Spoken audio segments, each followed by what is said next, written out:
বেগম খালেদা জিয়ার অসুস্থতা ও নিজের দেশে ফেরা নিয়ে সামাজিক যোগাযোগ মাধ্যমে আবেগঘন পোস্ট দিয়েছেন বিএনপির ভারপ্রাপ্ত চেয়ারম্যান তারেক রহমান। ২৯ নভেম্বর দেয়া ফেসবুক পোস্টে তিনি বলেন, দেশে ফেরার একক সিদ্ধান্ত নেয়ার সুযোগ তার সীমিত।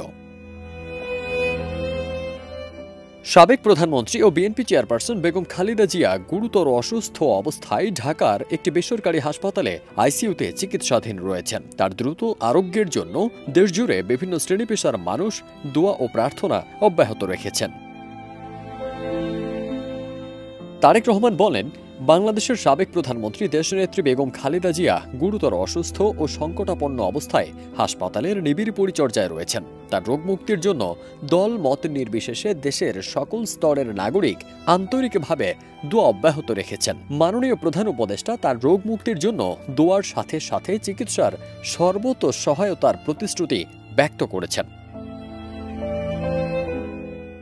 দেশ বিদেশের চিকিৎসক দল বরাবরের মতো তাদের উচ্চমানের পেশাদারিত্ব ছাড়াও সর্বোচ্চ আন্তরিকতা সেবা প্রদান অব্যাহত রেখেছেন। বন্ধুপ্রতিম একাধিক রাষ্ট্রের পক্ষ থেকেও উন্নত চিকিৎসা সহ সম্ভাব্য সকল প্রকার সহযোগিতার আকাঙ্ক্ষা ব্যক্ত করা হয়েছে।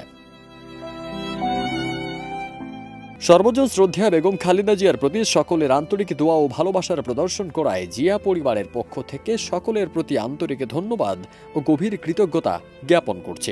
একই সাথে বেগম খালেদা জিয়ার আশু রোগ মুক্তির জন্য সকলের প্রতি দোয়া অব্যাহত রাখার জন্য ঐকান্তিক অনুরোধ জানাচ্ছি। এমন সংকটকালে মায়ের স্নেহ স্পর্শ পাবার তীব্র আকাঙ্ক্ষা যে কোনো সন্তানের মতো আমারও রয়েছে, কিন্তু অন্য আর সকলের মতো এটা বাস্তবায়নের ক্ষেত্রে আমার একক সিদ্ধান্ত গ্রহণের সুযোগ অবারিত ও একক নিয়ন্ত্রণাধীন নয়। স্পর্শকাতর এই বিষয়টি বিস্তারিত বর্ণনার অবকাশও সীমিত। রাজনৈতিক বাস্তবতার এই পরিস্থিতি প্রত্যাশিত পর্যায়ে উপনীত হওয়া মাত্রই স্বদেশ প্রত্যাবর্তনে আমার সুদীর্ঘ উদ্বিগ্ন প্রতীক্ষার অবসান ঘটবে বলেই আমাদের পরিবার আশাবাদী।